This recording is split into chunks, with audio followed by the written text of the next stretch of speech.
How are you? You're in your racing chair. Good to see. Let me know your thoughts on that game. Um, Pretty good. I think honestly, I think it's kind of been exaggerated how bad we were. I think we were, in my opinion, is we were terrible for about 10 minutes in both halves until Okay. we conceded in the first half. I think until we conceded, we were woeful and we deserved to go down. And in the second half, I think when we scored for about 10, 15 minutes, we were woeful. Besides that, I think we actually played quite well. I think in the first half after we conceded, and sorry if my voice is screwed up, I was screamed a lot after No, that so's goal went. mine, mate. I've got nothing. So yeah, I'm struggling a little bit, but I think after we went down for that first half, we looked more than worth a goal in that first half. Lewis Dunk made some incredible like blocks and all that. I think there was definitely a couple chances we had in that first half, and Brighton gave it away to us several times to create an Mm. opportunity for Charles. Honestly, it wasn't the best first half of his life. He could have, on a different day, he could have scored a couple in that first half alone. So I don't think we were as bad as people are making out. I think the result in that first half being 1-0 down was you clouding a lot of people's judgment on how good or bad the performance actually was. And then the second half, I can kind of say the same thing. I think we were absolutely brilliant until we scored. Absolutely brilliant. I think it was some of the best football we've played all season since before the Chelsea game. Um, and then when we scored, for some reason, and I was screaming at my TV, the thing that really annoyed me was nobody was running. It was for about 15, 20 minutes. Not a single player sprinted once, and it was the strangest thing I've ever seen from a United team because it was lazy. And I don't know what really kind of spurred them on to change, but after around the 80th minute, I think we picked up the intensity a little bit, and obviously we ended up creating that goal, which was a very good goal. Madison with a brilliant pass finds Son, or finds Richarlison, and Richarlison finds Son, and Brennan is the open net. But honestly, I think the strangest thing that I wanted to focus on was that weird spell right after we scored where we just didn't sprint. Nobody Yeah. was running at all. It was so bizarre. I don't know if it was almost like, and I don't think they were because I don't think Andrew would ever do this, but it seemed like they were instructed to do that because of how few people were actually running, and it was ridiculous. I don't really know what went wrong there. No, it certainly seemed like a bit of a throwback to kind of Conte and Jose ball where we got a goal and then suddenly we sit back on our 18 Right. yard box. I think maybe there's a bit more to it in that, and I said this in the Everton after the Everton game last week, where we kind of almost got that goal that we wanted so badly. So just our effort levels drop off kind of 3 or 4%, and at the same time, Brighton's mentality changes, and they really moved back Right. into that. They really moved Yeah. back into that mode that they were in at the start of the game. I'm intrigued by what you're Yeah. saying about feeling like we played well, other than kind of 10, 15 minutes either half.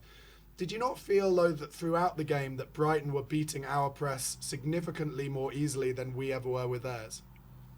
Um, Not particularly. I think Brighton are they're some of the best ball playing just team in the world, let alone the league, right? They're an outstanding. That's what they do the best, right? Mm. So it doesn't come as a surprise to me that it's difficult to press them. They're a very press resistant side, but I think as soon as they really got next to our box, I wasn't really that threatened, barring that one miss towards the end of the match where I think it was Ansu Yeah, Fati, just Ansu glaring Fati. miss. Yeah, what a chance that was. But besides that, I really did not feel like that threatened when they approached our box because they're a side that builds up very well, but I don't think they had much talent going into in the final third. I don't think Matoma was on it. I don't think um, Welbeck is much to rave about to begin with, and he wasn't very good either. And I can't even tell you who was playing on the other side. That's really how uninspiring I think they were. I think their biggest threat was Tarek Lamptey. Mm. So there was really nothing about that Brighton attack that made me kind of nervous, and that kind of gets reflected in their open play expected goals, which was about like point 0.3, I think, and that's just that one miss, or point 0.4, or something like that. Whereas we had about quadruple or quintuple that, right? So Yeah. um, we had, I think, a significantly better uh, game going forward because we were putting them under pressure. They were suffocating a lot. There was a moment where they wanted to bring on Evan Ferguson a bit earlier, but they scrapped substitution and then they had Joel Veltman warming up, and then they ended up bringing on both. But you could tell they were suffocating. So I don't think that again, that's what I'm saying. I think because of kind of how bad we were when we were bad, and the fact that we were behind, and or sorry, not winning for 96 minutes of that game, it kind of clouded a lot of other people's judgment of how we played. Because I don't think we actually, I think it was actually a pretty decent uptick in performance. Because when we were good, it looked like we were back to our best, in my opinion. Yeah, but also you did say that at times you were screaming at your TV. Oh yeah, as I'm saying, I think when we were bad, it was some of the worst I've seen. It was kind of a game of, it was very bipolar Tottenham today because when we were good, I think again, like I said, we're back to our best. But I've never seen the intensity drop that low this season. It was shocking in that second half. I was screaming. That's why my voice is like this. Yeah, I'm hoping that Big Ange will kind of show them a replay of that and ask them, what led you to I'm kind of sure he will. stop pressing in that 15 I'm minutes. sure. I'm sure. Which players kind of really impressed you today, Arian? That second half, I think probably the most hard done player was Kulusevski. For 15 minutes, he looked like a man reborn. Absolutely, and he created that first goal that Star ended up scoring. He was absolutely phenomenal, phenomenal. Kulusevski. I think Romero had a brilliant game today. Yeah, I Romero do. was outstanding.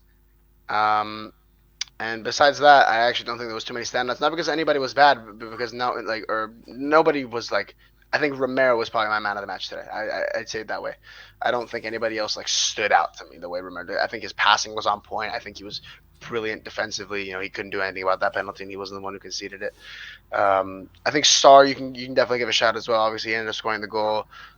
Glue to our midfield, as a lot of people have been saying in the right. And one player I kind of want to shout out. I think he was one who had like a bit of a bipolar game, like I said, but a lot of people kind of have been piling on him, which I thought was weird. But I think James Madison was excellent for the most part. He was excellent. Both goals came through him. He Yeah. created. I'm sorry, no, so the second goal came through him primarily, and he's created some absolutely brilliant chances. And there was a few moments in there where I was kind of thinking, why are you doing that? Whether it was some disciplinary stuff because he was like clapping the referee, or just some silly stuff like just some stuff. Obviously, we all judge players on our TV. I think there was a couple moments, but I think by and large, James Madison today looked again like he was getting back to his best, and I think that's kind of the reason we were looked like we were getting back to our best. I think a lot of the performance kind of relied on him. When we were poor, it's because Madison was poor, but also when we were excellent, it's because Madison was excellent, and I think he was excellent for most of the game, and that's why we won. And I'm intrigued to ask you your thoughts on Bentoncourt's performance then in that first half and the kind of first 10, 15 minutes of the second half. First 10, 15 minutes of the second half, he looked like the player that played against Aston Villa. And then the first 45, he looked like the player that's been playing the past few games where he looked average. But in that, again, kind of like Kulusevski, in that second half, he was reborn. I think he was Yeah. outstanding again. Was constantly winning 50-50s. Just looked kind of like the player where you're going to 50-50, you go into a duel, you're thinking he's going to win this and he's going to bring us forward, and that's what we needed in that half, and that's why we got that goal. And then that triple change, kind of maybe the triple change is also part of the reason we had to kind of adapt. I think that might have been part of they had to pick up the speed of the game, and that's kind of one way I didn't actually look at it until I mentioned that out loud. But you know, I think Bentancur and Kulusevski were kind of. I think Bentancur makes sense because he's still clearly hurt, but Kulusevski I think was really hard done with that change. But I think Bentancur in that second half was outstanding. Okay, Josh, any questions you have to ask Arian? Arian? No, kind of echo those thoughts. It's exactly what I was saying on stream, isn't it? So Yeah. just basically, I wouldn't have taken Kulu off. I totally agree with you. And everything else, I agree with. Bentancur looked much better in the second Arian, half. going forward into the Wolves game next week, what kind of lineup do you expect Ange to go for with that, assuming everybody's fit? Oh, I don't. I would not want to be Ange picking that team right now. That is a very tough team to be picking. I think I'd probably give Bentancur a rest just because I want him to get back to full fitness. I think he has to get back to it. You can tell that he's not fully there.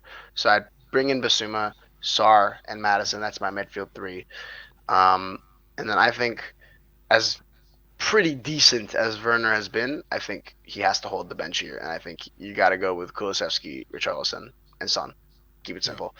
We know what works, and our best football has been played with Son and Kulusevski, and maybe even bring in um, Son, Kulusevski, and even Johnson on the left if we want to try it out that way. But I think Wolves a bit more physical side. We're going to need Richarlison's physicality. Yeah. So I think Kulusevski and Richarlison can bring that kind of physical element that like a Brennan Johnson and Werner kind of don't have. So Don't you I'd find keep it it, simple that way. It's funny how whenever someone likes a player, they're rested, and whenever someone doesn't like a player, they're dropped. Because I would have said, it's not that I don't like Bentancur or anything, but I would actually be dropping him for the next game because 15 minutes is not good enough. Over the course of the whole game, he was poor. So yeah, I'd be. He was. Basuma's Yeah. taking his space rather than me Yeah. resting him. He's getting dropped for me. Do you know what I mean? Well, the reason I'm saying drop is because I think his performance levels, which are low, are because he seems unfit. That's Yeah, the reason. yeah. If he was just playing like shit, I'd say he's just shit, right? But I don't think because we came back way earlier than any of us were quoted on that injury, and you can tell, right? You can tell. We expected 2 months out. The guy was back within 3 weeks, and he clearly seems off the pace. And we need to. And ankle injuries are tough ones to heal. So I think we have to give him time. That's why I'm saying rested. Yeah, and I think an important thing to remember with Rodrigo is that he never had the pre-season that the others had in terms of learning each other's positioning, chemistry. Absolutely. So, that maybe when I talk about I was impressed with Basuma's little cameo, might be just because Basuma and Maddison have played together more, so they were able to kind of find each other a bit more. Little things like that do make a big difference. Yeah, absolutely. Okay, Arian, mate, thank you so much for calling in as usual, and we will speak to you after next week's Wolves game. Take care, bro. Yep. And as always, come on, you Spurs!